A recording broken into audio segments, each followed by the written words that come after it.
Moi, ça pas bien. Personne chez Yapa, Salut. Aujourd'hui, nous allons voir les marqueurs du passé dans la langue Yemba. Et sachez qu'en Yemba, il existe donc ces éléments qu'on appelle marqueurs, qu'on place généralement devant un verbe pour symboliser son temps verbal. Et ce qu'on place devant un verbe varie en fonction du temps verbal qu'on a devant nous. Au passé, par exemple, nous aurons certains marqueurs spécifiques pour le passé 1, passé 2, passé 3, passé 4. Au présent, nous aurons des marqueurs spécifiques. Au présent continu également, nous aurons des marqueurs spécifiques. Et au futur, il y a également des marqueurs spécifiques. Et l'objectif de ce cours d'aujourd'hui, ça va vous permettre de ne pas vous perdre lorsque vous voyez qu'on écrit quelque chose en Yemba. Puisque dans cette chaîne-ci, il y a certains cours sur les phrases pour améliorer votre Yemba. Et dans les phrases pour améliorer votre Yemba, certaines voient ces marqueurs-là et ne savent même pas le pourquoi on a mis cela. Et aujourd'hui, je vais donc vous donner les marqueurs du passé. Et si ce n'est déjà fait, il y aura dans cette chaîne-ci les marqueurs du présent et les marqueurs du futur. Et quand je parle de passé, il s'agit des marqueurs du passé. Nous allons voir donc les marqueurs du passé 1, passé 2, passé 3 et passé 4. Puisque dans la langue Yemba, il existe 4 passés. Et tous ces 4 passés, c'est l'équivalent d'un seul temps verbal en français. Et on utilise l'un des passés en fonction du moment où on se trouve. On avait dit que dans un cours passé que dans la langue Yemba, on utilisait en effet le passé 1 pour des événements qui viennent de se passer il y a de cela quelques minutes, quelques microsecondes même, ou quelques minutes maximum, quelques 2 heures. On utilise le passé 2 lorsque l'événement s'est passé dans une même journée, on utilise le passé 2. Et maintenant, on utilise le passé 3 lorsque l'événement est passé il y a de cela plus d'une journée. Ça peut être 2 jours, 3 jours, même une semaine. Mais maintenant, on utilise le passé 4 lorsque l'événement s'est passé il y a de cela beaucoup plus d'une semaine. C'est-à-dire que quoi? C'est le passé lointain, en effet. Donc, le passé dans la langue Yemba, ça dépend vraiment du moment que l'événement s'est passé. Donc, c'est ça que je voulais préciser d'abord. Et qu'est-ce qu'on appelle marqueur? Dans la langue Yemba, le marqueur, c'est tout simplement un mot ou un ensemble de plusieurs mots qu'on place devant un verbe pour symboliser son temps verbal et également pour pouvoir mieux s'exprimer ou contextualiser le moment où l'événement s'est produit. On utilise donc le marqueur dans la langue Yemba d'une manière générale pour, comme je l'ai dit, la première chose c'est pour la symbolisation du temps verbal. Puisque si on est au présent, le marqueur du passé va dépendre, va changer. Si on est au passé, le marqueur du passé, il va aussi changer. Si on est au futur, le marqueur du futur, il va aussi être différent. Et la deuxième raison pour laquelle on utilise les marqueurs dans la langue Yemba, c'est tout simplement pour pouvoir s'exprimer et contextualiser le fait, pour que l'internaute comprenne parfaitement de quoi il s'agit.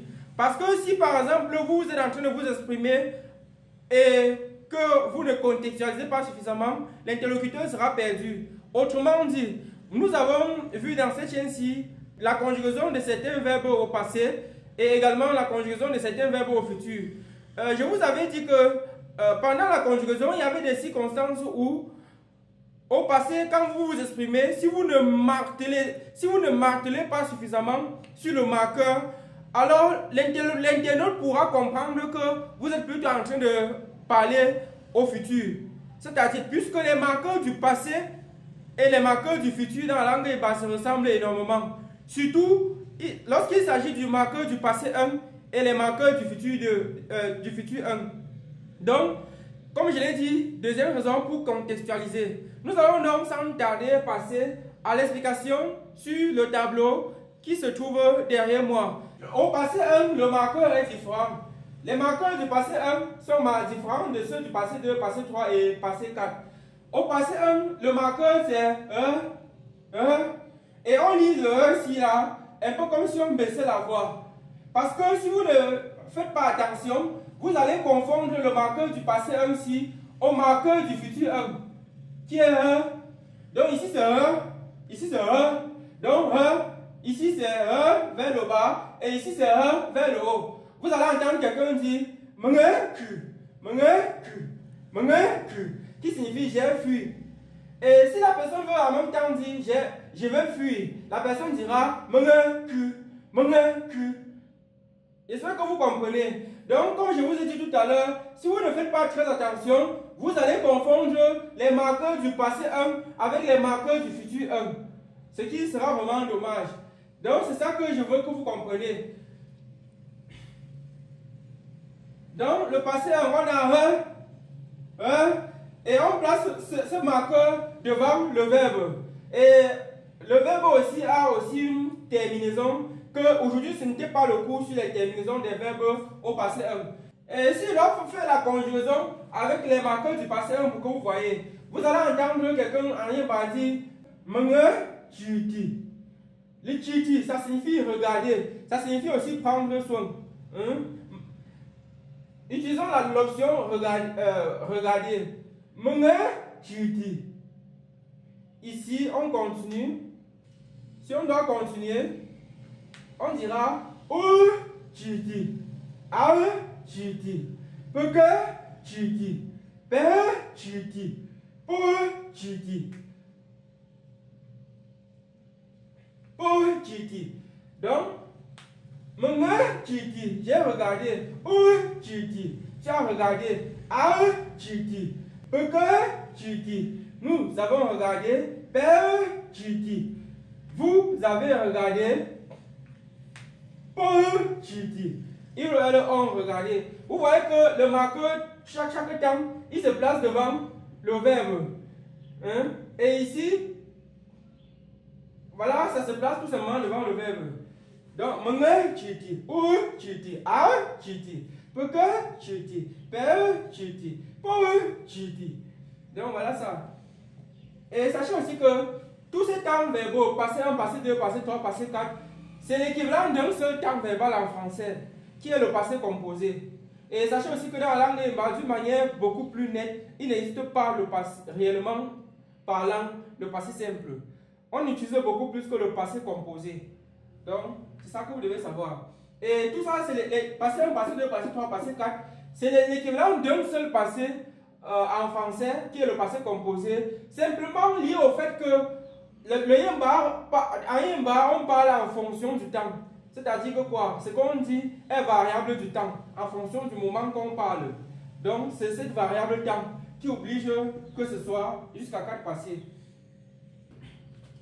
Regardez ici, le passé 2. Les marqueurs du passé 2 sont le si, exactement le même plus quelque chose. La chose là, c'est le préfixe de la forme consécutive. J'ai abrégé ça PRF, c'est-à-dire préfixe de la forme consécutive. Regardez un peu ici. Le verbe le chiti a pour forme consécutive un chiti.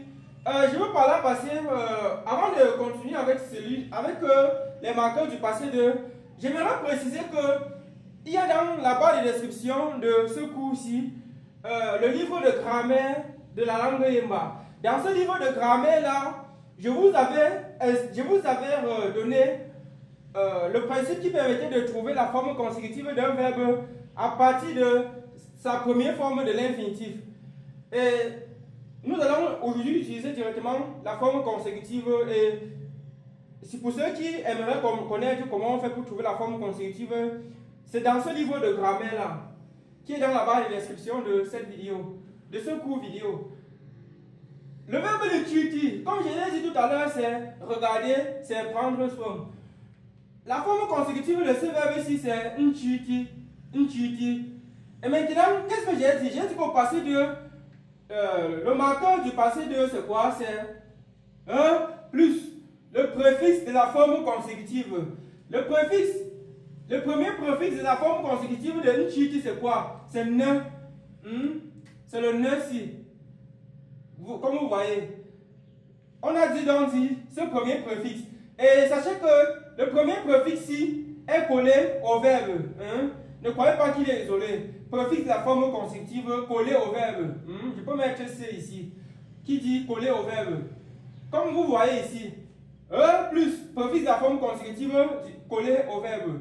Regardez, toujours pour la conjugaison de notre verbe le chiti, on dira ici menge nchiti, ou nchiti, a nchiti, peke nchiti, benjuti, bonjuti. Remarquez une chose. Quand on dit menjuti, il y a le ne ici. Le premier ne, c'est en effet lié au fait que le premier caractère de la forme consécutive que vous voyez ici, c'est ne. C'est ça qu'on mixe. Si c'était que ça, on allait mixer, si c'était gne, on allait mixer. Regardez, on a ne ici, ne. Donc c'est une sorte de doublure quoi. On a donc menjuti, j'ai regardé. Unjuti, tu as regardé. Anjuti, il elle a regardé. Pekenjuti, nous avons regardé. Benjuti, vous avez regardé. Ponjuti, il elle a regardé. Remarquez une chose. Nous allons, pour que vous voyez beaucoup plus, nous allons faire la conjugaison d'un second verbe en utilisant les marqueurs du passé 2 pour que vous compreniez un peu plus. Prenons l'exemple du verbe recruter. Ce verbe recruter ici a pour forme consécutive nkruti. Et maintenant, vous voyez que le premier caractère du verbe recruter, c'est le nia, c'est ce nia-ci.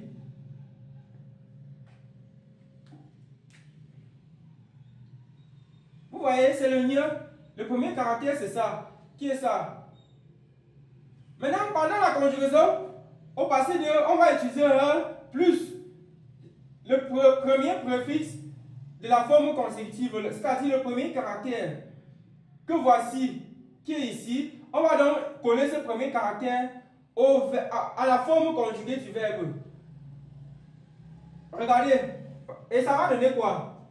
On dira menguti, unkuti, ankuti, pegankuti, penkuti, ponkuti, menguti, unkuti, tu as couru, ankuti, il ou elle a couru, pegankuti, nous avons couru, penkuti, vous avez couru, ponkuti, il ou elle a couru. Regardez ici. Pendant la conjugaison, il y a voilà le nia qui est mixé, qui est doublé. Hein? Le premier caractère là, il a été doublé. La forme conjuguée du verbe au passé de la langue yemba est tout simplement la forme consécutive du même verbe ajouté du préfixe que nous avons ajouté ici. On va rapidement passer au marqueur du passé 3. Dans la langue yemba, le passé 3 a deux marqueurs. Et on utilise l'un en fonction du temps verbal dans lequel on se trouve. Le premier marqueur, c'est un plus que. Utilisé pour le premier pronom personnel, il s'agit de men, qui est l'équivalent du je en français. Et le deuxième marqueur, c'est un plus que. On utilise un plus que pour les restes des pronoms personnels, c'est-à-dire pour les 5 autres pronoms personnels. À partir de tu, on utilise un plus que. C'est ça en effet. Et maintenant, qu'est-ce que ça donne? Prenons le cas du verbe le lanti. Le lanti, c'est se taire. Et le lanti, c'est aussi consoler. Pendant la conjugaison, qu'est-ce qu'on dira? Au passé 3, on dira que lanti, que lanti, que lanti, que lanti. Que lanti, que lanti, que lanti, qui signifie je me suis tu. Que lanti, tu t'es tu. Que lanti, il ou elle c'est tu. Que lanti, nous sommes tu. Que lanti, vous êtes tu. Que lanti, il ou elle ce sont tu. Donc voilà pour le verbe le lanti. Que lanti, vous voyez que ici c'est que. Ici c'est à la fin c'est la terminaison. Vous voyez que les deux marqueurs ont été utilisés. À partir d'ici, qu'est-ce qu'on a? On a ça qui est pour le premier pronom personnel. Et on a maintenant le reste qui est ici. Sachez que les marqueurs que nous voyons aujourd'hui, que ce soit pour le passé 1, passé 2, passé 3 ou passé 4, Alors, tous ces marqueurs-là s'utilisent pour tous les temps, pour tous les verbes que vous conjuguez. Quel que soit le verbe que vous allez conjuguer dans la langue Yimba, il y aura toujours ces marqueurs que nous sommes en train de voir aujourd'hui, placés au début du verbe. Sauf que ce sont que les terminaisons des verbes ou bien la forme du verbe qui va être modifiée. C'est-à-dire que quoi? Pour par exemple le cas de Aekelanti sais-tu, vous allez toujours voir ce marqueur placé ici devant, plus le verbe. Le verbe pourra avoir une terminaison différente. Mais sachez que les marqueurs restent. Quel que soit le verbe que vous conjuguez, le marqueur va rester. C'est-à-dire ces marqueurs que nous voyons aujourd'hui vont rester. Il n'y a que ici que le marqueur dépend maintenant de la forme du premier caractère de la forme consécutive, puisque ce premier caractère-là est doublé, est mixé sur le verbe. Donc il n'y a que ici. À part ça, le reste, les marqueurs sont identiques. Nous allons rapidement continuer avec le passé 4. Au passé 4, les deux marqueurs du passé utilisés devant n'importe quel verbe sont IAE plus NDE. Pour le premier pronom personnel, il s'agit de je, l'équivalent de MUN de la langue Yimba. Et E plus LE pour le reste des autres pronoms personnels. Et à titre d'exemple, nous allons faire quelques conjugaisons pour que vous voyez beaucoup plus avec les précisions de quoi il s'agit. Prenons l'exemple du verbe le jour. La forme consécutive du verbe le jour, c'est un jour. Pendant la conjugaison, on dira mende jour et o le jour et a le jour et pour le jour et per le jour et pour le jour et. Vous voyez qu'à la fin, il y a la terminaison du verbe le jour. Ici, aujourd'hui, ce n'est pas pour le cours sur les terminaisons des verbes au passé, mais c'est que pour les marqueurs. Donc, la terminaison ne s'intéresse pas à ça. Maintenant, regardez. Qui signifie j'ai compris. Ici, c'est avoir compris dans un passé très loin. J'ai compris. Tu as compris. Vous avez compris. Pour le jour, ils ont compris.